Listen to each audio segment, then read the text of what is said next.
Assalamualaikum warahmatullahi wabarakatuh. Good morning, everyone. Welcome back again with me, Mem Ayu Indari, about the speaking. But for this semester, the speaking it's different with the last semester. Uh, this is the newest subject for you in this semester, because for the last curriculum KKNI, uh, kurikulum Kerangka Nasional Indonesia,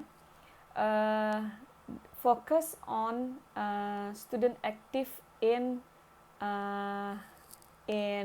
karya ilmiah, like critical journal review, critical book review, and then so many other individual or group assignment.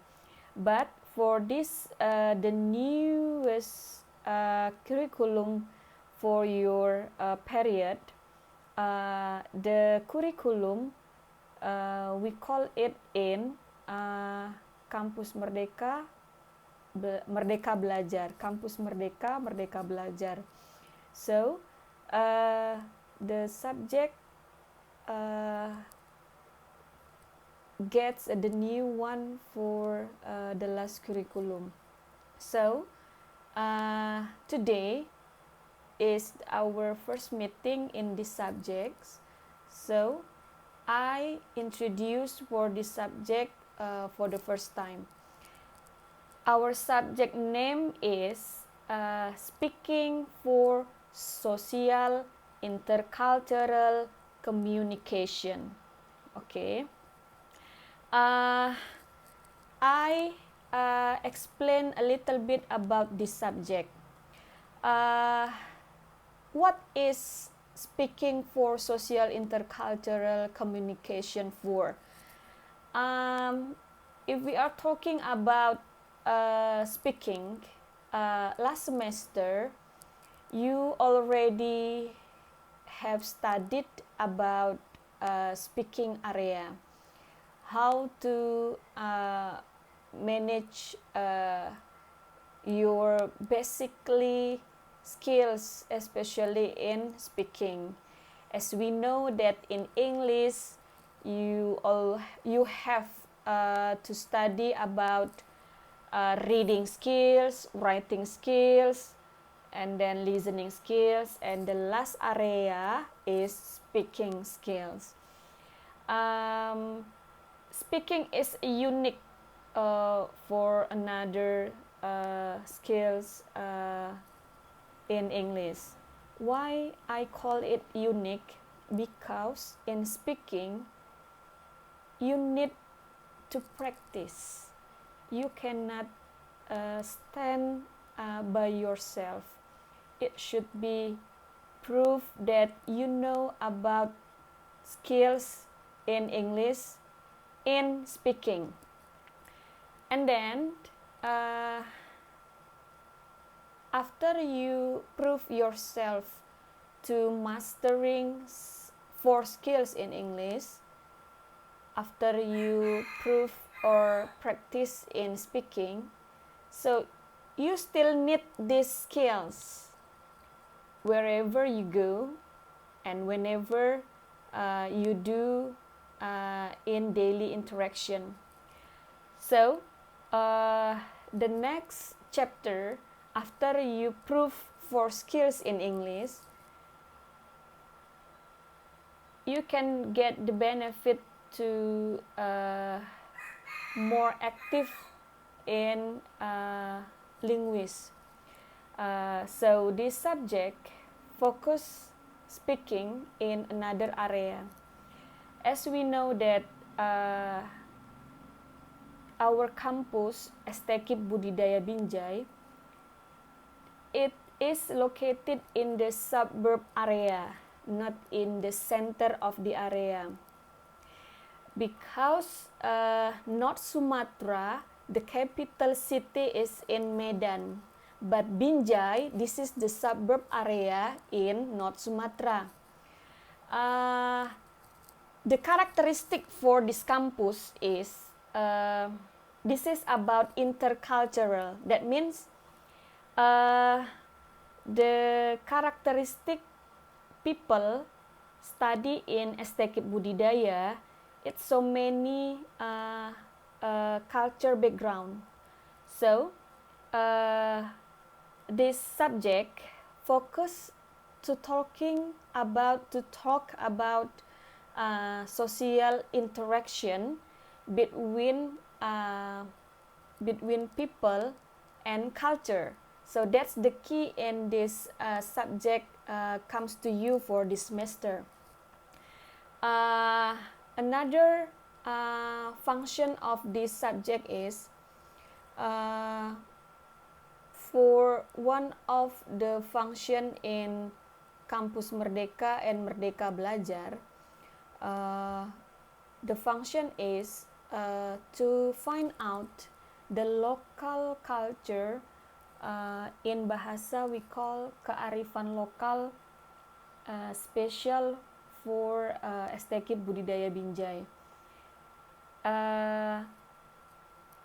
If you investigate or observe the dominant tribe, people study or lives in around Binjai, namely Melayu, Jawa, Karo, Karo, and then etc. But this is the dominant.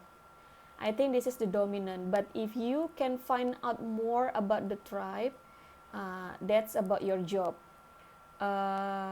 So from this characteristic of the tribe, we should find out more about kearifan lokal in Binjai, especially for Estekip Budidaya Binjai. So that's why for one semester we are talking about culture in Estekip Budidaya Binjai. But for the first time before we practice or observe deeply about the subject, we should know the basic concept or the topics discussion on social interaction, intercultural communication. After that, I divide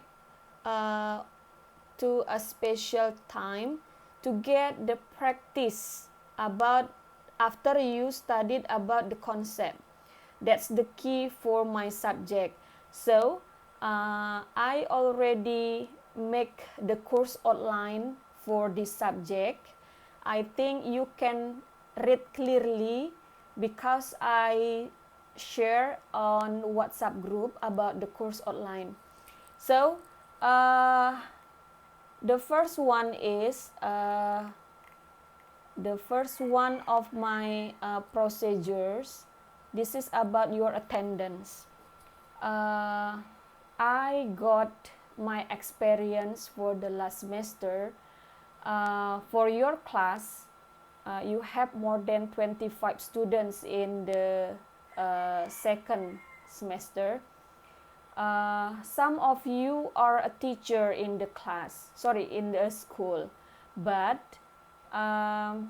getting passive to get a meeting in the classroom. Please change your mindset. Okay, to make it clear, I explain in bahasa Indonesia. Sebagian mahasiswa yang ada di kelas ini adalah seorang guru. Ada beberapa yang seorang guru. Nah, tolong mindsetnya dirubah. Kamu kuliah bukan karena kamu hanya mau mendapatkan ijazah dan kamu dianggap legal sebagai seorang guru officially, secara resmi. Tapi kamu tidak mengikuti kaidah atau prosedur yang ada di kampus. Tolong dirubah mindset seperti itu. Bukan kuliah hanya untuk mendapatkan ijazah. Oke, dengan kata lain, kamu sudah menang 1. Di mana? Karena kamu udah jadi guru, tetapi masih dalam dalam sebutan yang belum resmi, karena kamu belum dikatakan profesional seorang guru karena belum ada sertifikat atau ijazah yang menyatakan bahwa kamu adalah lulusan dari sebuah pendidikan atau sebuah instansi. Nah, tolong dirubah mindset itu. Saya tahu memang membagi waktu itu sulit, tapi sesulit apapun waktu yang kamu lalui, tetap ada kesempatan untuk bisa kamu memulainya lagi untuk memenuhi kebutuhan yang ada di kampus untuk setiap mata kuliah. Kalau kamu sendiri sebagai seorang guru memberikan nilai akhir untuk siswa, pasti dibutuhkan yang namanya tes untuk seorang murid. Nah, bagaimana kamu bisa menilai murid itu mendapatkan nilai yang baik, sedang, atau kurang kalau tidak ada kerja keras yang dibuat oleh siswa tersebut? Nah, saya rasa kamu cukup paham dengan keadaan ini. Kamu seorang guru, otomatis perilaku, perbuatan, pikiran dari seorang guru itu dicontoh oleh muridnya. Maka jadilah guru yang bisa digugu dan ditiru. Oke, untuk yang lainnya, yang memang murni hanya kuliah di kelas tanpa ada pekerjaan di luar, ibu sebagai seorang guru di kelas kamu, karena tingkat universitas atau kampus maka disebut dosen, ibu tidak ada memilih dan mengkhususkan untuk satu orang bahwa dia karena seperti ini maka nilainya seperti ini. Tidak. Baik yang murni hanya untuk belajar atau memang ada yang sambilan kerja, ibu tetap mengedepankan prinsip prosedur yang ada di kampus. Jadi ibu mohon kerjasamanya untuk manajemen waktu dan disiplin dalam mengumpulkan tugas. Oke, that's for my procedures in my subject. So if you getting absence 3 times, that means you get D. If you get more than 3 times absent, that means you get E. That's my procedures. Okay, so I think that's about the procedures in my subject, and then you can read briefly for every topics that I send on your WhatsApp group. Okay, so after you watch this video, I need you to type your name and NPM and then send it on WhatsApp group now. If you don't send your data, that means you are absent. Okay, is it clear for you for my instruction today?